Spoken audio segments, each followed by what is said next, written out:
सभी मित्रों को प्रणाम। अपने प्यारे सद्गुरु ओशो का स्मरण करते हुए एक छोटी सी जापान की कहानी जो मुझे बहुत प्रिय है, शायद पहले भी आपसे कह चुका हूँगा। अष्टावक्र के संदर्भ में समझना उसे और भी सहयोगी होगा। कथा है कि 3 युवक सुबह सुबह जंगल के रास्ते से प्रातः भ्रमण के लिए निकले हैं। उन्होंने देखा कि पहाड़ की चोटी पर कोई साधु खड़ा हुआ है। उन तीनों युवकों में आपस में चर्चा होने लगी कि वह साधु क्या कर रहा है। एक युवक ने कहा कि मुझे लगता है कि जैसे हम सुबह घूमने निकले हैं, वह भी प्रातः भ्रमण को निकला है। किसी कारणवश उसके संगी साथी पीछे छूट गए, उनके आने की प्रतीक्षा कर रहा है। दूसरा युवक बोला कि तुम्हारी बात मुझे ठीक नहीं लगती, क्योंकि जो व्यक्ति प्रतीक्षा करता वो कम से कम थोड़ी देर में पीछे मुड़ के देखता कोई आ रहा है कि नहीं आ रहा है। ये तो सिर्फ सामने की तरफ देख रहा है, एक बार भी पीछे नहीं मुड़ा। मेरा अनुमान है कि ये जिस आश्रम का मठ का रहने वाला है, उस आश्रम की कोई गाय भैंस कोई जानवर शाम को जंगल में खो गए, रात वापस नहीं लौटे। ये सुबह सुबह उनको खोज रहा है। तो चोटी पे खड़े होकर वो देख रहा है कहाँ गाय भैंस हैं। तीसरा युवक बोला कि तुम्हारी बात भी मुझे तर्कसंगत नहीं लगती। जो व्यक्ति कुछ खोजबीन करता वो यहाँ वहाँ सब तरफ मुड़ मुड़ के देखता, ये बिल्कुल सीधा खड़ा हुआ है। मेरा अनुमान है कि ब्रह्म मुहूर्त के इस पावन क्षण में यह प्रभु से प्रार्थना कर रहा है। तीनों युवकों में विवाद छिड़ गया। मौका मिले और हम विवाद ना करें, ऐसा हो ही नहीं सकता। ऐसी बातें भी जिनसे हमें कोई लेना देना नहीं, उनके पीछे भी हम अपने मंतव्य पेश करेंगे, दूसरे के मत को काटेंगे। आखिर उन तीनों ने तय किया कि हम तो घूमने निकले ही हैं, क्यों ना हम पहाड़ी पर ऊपर चढ़ जाएं और चल के उससे पूछें कि वह क्या कर रहा है। वे तीनों युवक उसके पास पहुंचे, उसको प्रणाम किया। उसने नमस्कार का उत्तर दिया और पूछा कैसे आए बन।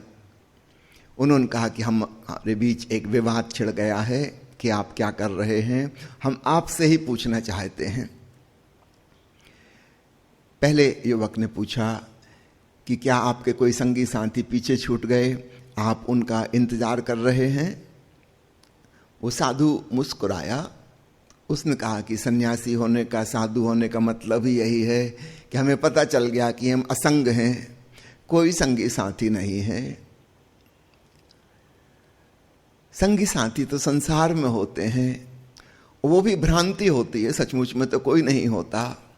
जिस व्यक्ति को इस बात का एहसास हो गया कि हम अकेले आए, अकेले जग से जाना, और बीच में भी हम अकेले ही हैं। हम कितने ही भ्रम पाल लें कि कोई संग है, साथ है, वास्तव में कोई साथ हो नहीं सकता। इसमें किसी की गलती नहीं।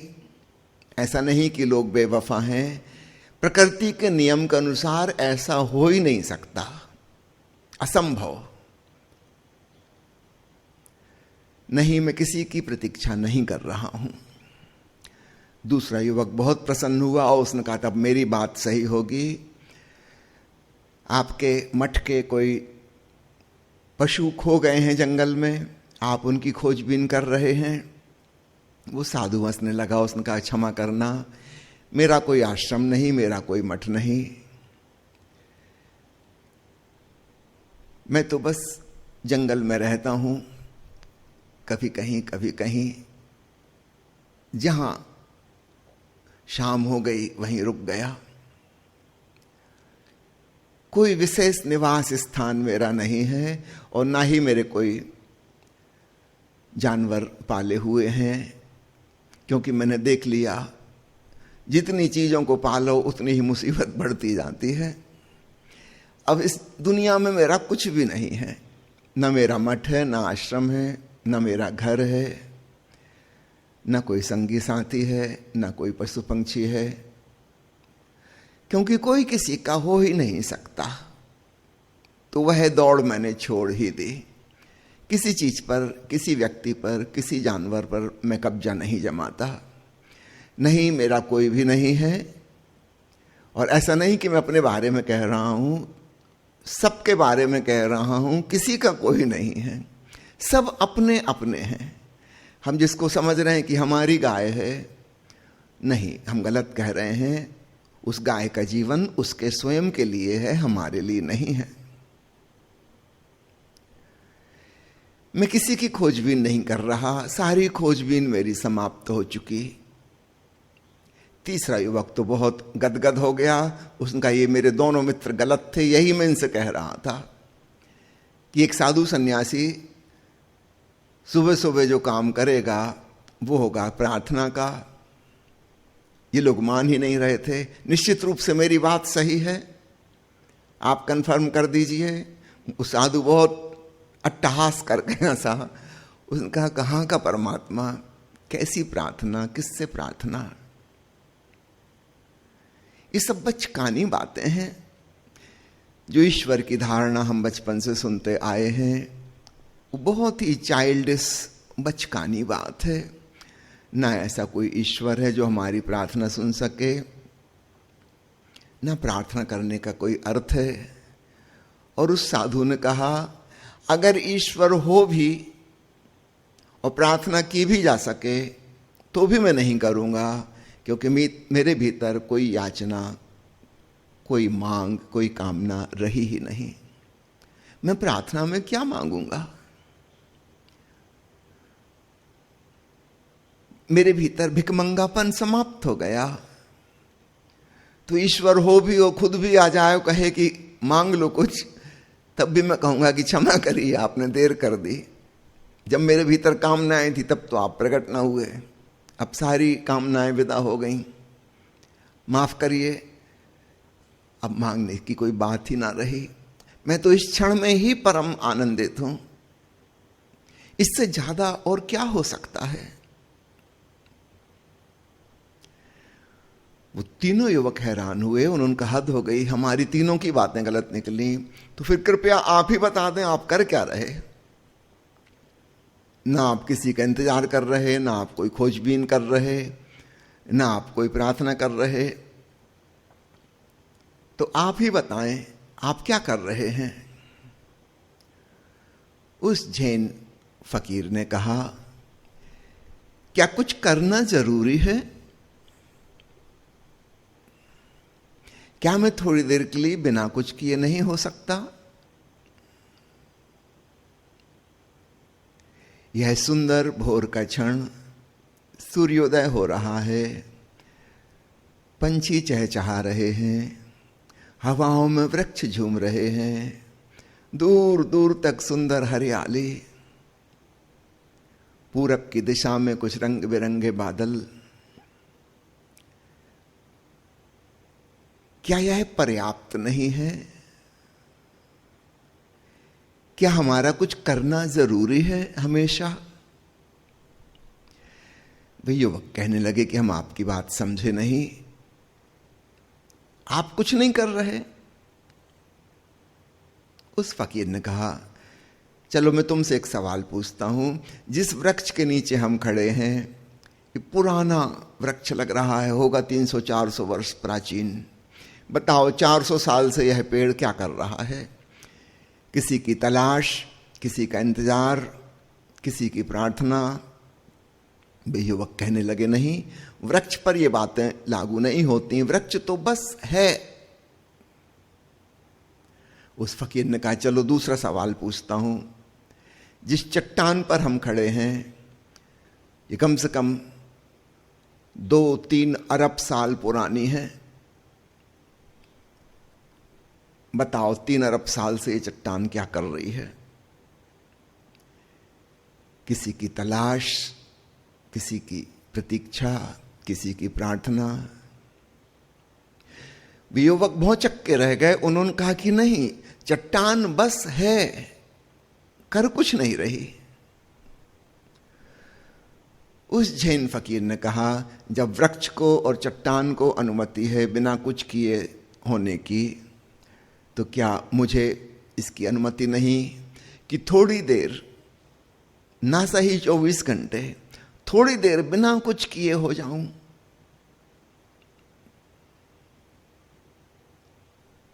हमेशा कुछ करना जरूरी है क्या?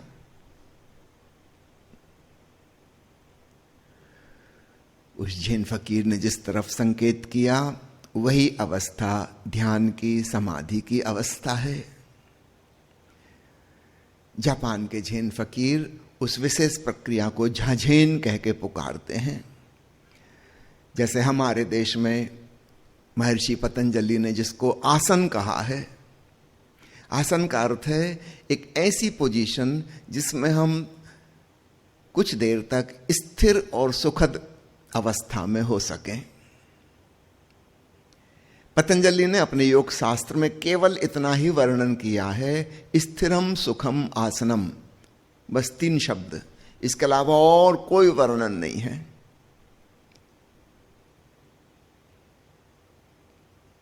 लेकिन हमारे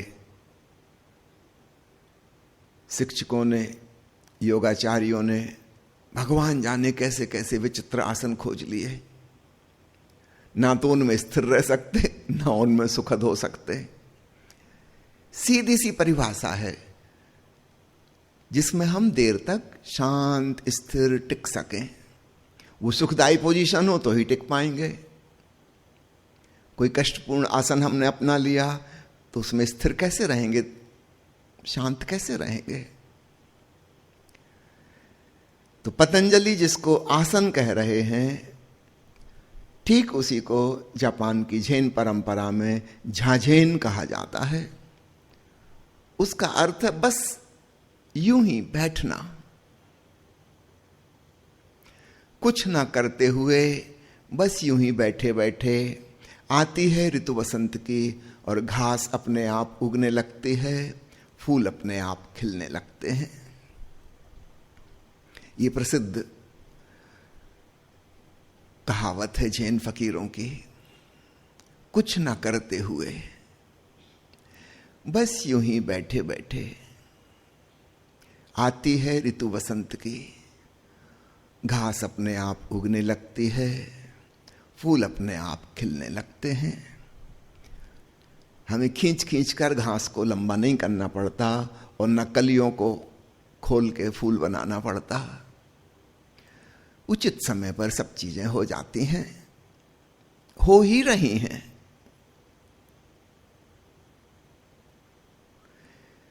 आपने जन्म लेने के लिए कुछ योगासन वगैरह साधे थे, प्राणायाम किया था।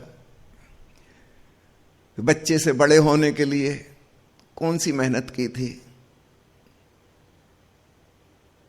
नहीं, आपने पाया बचपन से आप किशोर अवस्था में आ गए, किशोर अवस्था से युवावस्था में आ गए, युवावस्था से प्रौढ़ावस्था में चले। इसके लिए आपने क्या किया?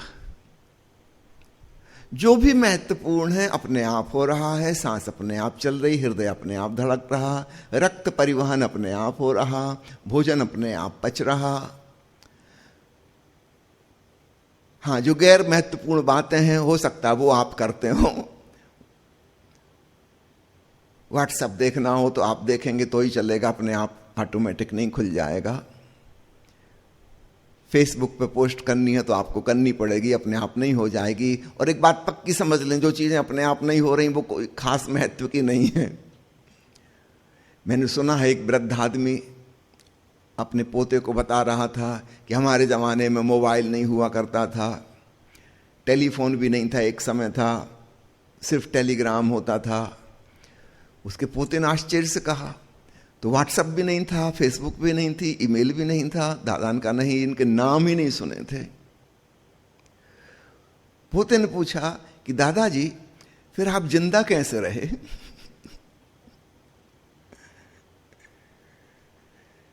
जिंदा रहने के लिए इन चीजों की आवश्यकता नहीं है, बल्कि इनकी वजह से हम ठीक से जिंदा नहीं रह पा रहे। मैंने सुना है एक आदमी अपने मोबाइल में व्यस्त ट्रेन में यात्रा कर रहा था, सुबह से उठ के लगा हुआ था मोबाइल में, काफी समय बीत गया, फिर उसने सिर ऊपर उठाया, स्टेशन की तरफ देखा, एक गाड़ी एक जगह आकर रुकी थी, और उसने अपने आसपास बैठे लोगों से कहा कि ये व्हाट्सएप और फेसबुक आदमी को, पूरी मनुष्य जाति को बहुत आगे ले जाएगा। तो पास बैठे एक सज्जन ने पूछा कि कैसे? उसने कहा मुझे ही देखिए, जहां मुझे उतरना था उससे 4 स्टेशन आगे आ गया। बहुत आगे ले जाएगा। जो जो चीजें महत्वपूर्ण हैं वे अपने आप हो रही हैं, सार्थक। जो निरर्थक हैं, व्यर्थ हैं, जिनका कोई मतलब नहीं है, जिनसे शायद जीवन में कोई सहयोग नहीं मिलता, उल्टे व्यवधान ही पड़ रहा है, वे हमारे करने से होती हैं, हमारे कर्ता भाव से, हमारे अहंकार से जुड़ी होती हैं। कोई आदमी खूब धन कमा रहा है, एक सीमा तक जरूरी था, उस सीमा के बाद ये उसका पागलपन है, ये उसका पागलपन है।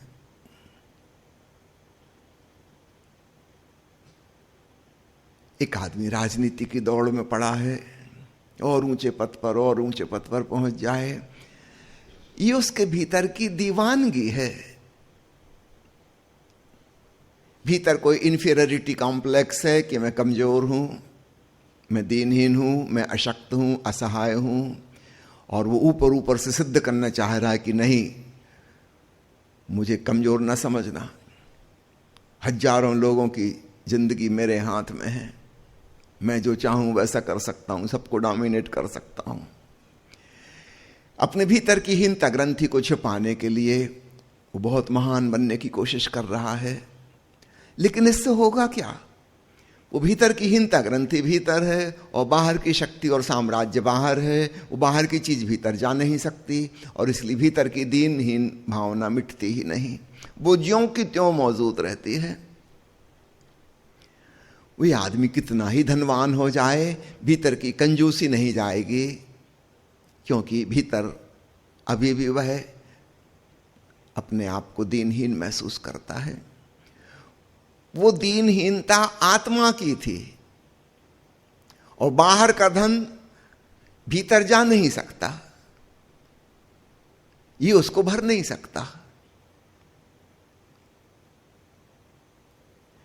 भीतर प्रेम की कमी है, इस व्यक्ति के हृदय में प्रेम की संवेदनशीलता नहीं है, ये किसी को प्रेम कर नहीं सकता।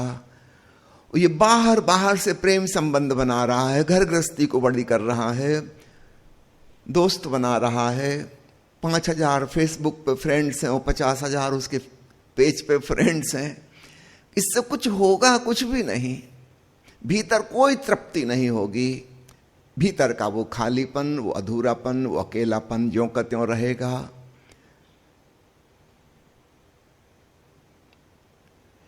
असली बात ये थी कि यह स्वयं प्रेम पूर्ण होता और दूसरों को प्रेम कर पाता, वो तो इसने किया नहीं।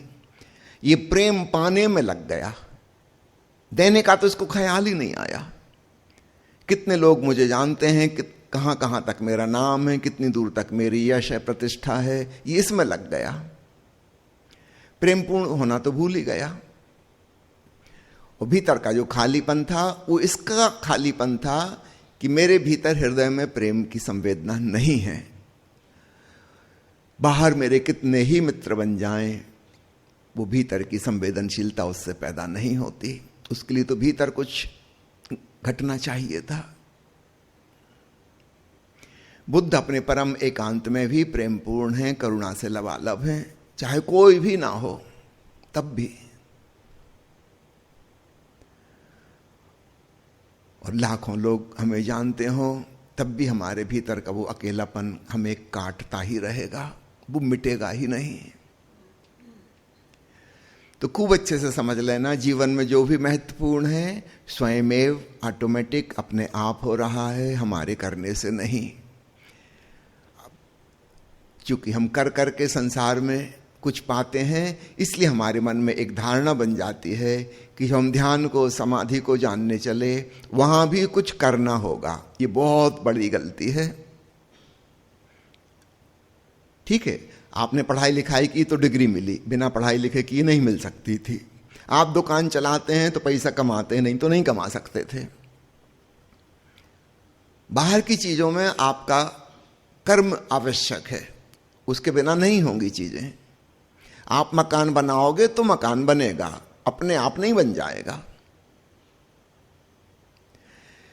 भीतर का जगत बिल्कुल भिन्न है, वहां सब कुछ मौजूद है, केवल हमने मुड़ के वहां देखा नहीं। तो वहां कुछ करने का सवाल नहीं है, हमें कुछ नया निर्माण नहीं करना है, हमें सिर्फ अंतर्मुखी होना है बस। वहां सब कुछ मौजूद है। तो हमारे किसी कृत्य का परिणाम नहीं है, लेकिन हमारे मन में वही धारणा हो जाती कि हम साधना करेंगे, हम प्रार्थना करेंगे, हम क्रियाकांड करेंगे, पूजा करेंगे, मंदिर जाएंगे, तीर्थ स्थल पर जाएंगे, गंगा स्नान करेंगे, हमारे करने से स्वर्ग मिलेगा, हमारे करने से प्रभु का साक्षात्कार होगा। अपने आप कैसे होगा? ग्रंथ पढ़ेंगे, शास्त्र रटेंगे, चिंतन मनन करेंगे,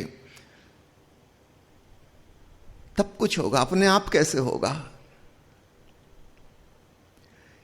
हम बहुत बड़ी गलती में हैं। कोई सोच रहा है दान देंगे, त्याग करेंगे, तपस्या करेंगे, तब होगा। अपने आप कैसे होगा? बहुत बड़ी गलती। हमारे कुछ करने का सवाल ही नहीं है, भीतर सब कुछ मौजूद है, हमारे स्वभाव स्वरूप। हम रुक जाएं, ठहर जाएं, थम जाएं थोड़ी देर को, सजग, शांत, संवेदनशील, और भीतर का खजाना उजागर हो जाएगा। अष्टावक्र's approach towards the ultimate reality is very similar to the approach of Jain in Japan. The inner treasure is not to be achieved, it is just to be discovered. It is not an invention, it is not an creation. It is already there, we just go in and find it. The famous Jain saying is, sitting silently, doing nothing, the spring comes and the grass grows by itself. Whatever is important and significant in life is happening by itself. The breathing is happening by itself, the heart is beating by itself, blood is circulation happening by itself, food is getting digested by itself. We don't have to do anything. Similarly, the meditation and samadhi, they happen by themselves. It is not a question of our doing, our action, our technique of meditation, our prayer, our devotion, or whatever. Nothing is needed. If we can be just still and aware, and that's enough. If we are not moving outside, for a few minutes, no extroversion, then suddenly we are right now here in the present moment, and the inner treasure is discovered. It is covered by our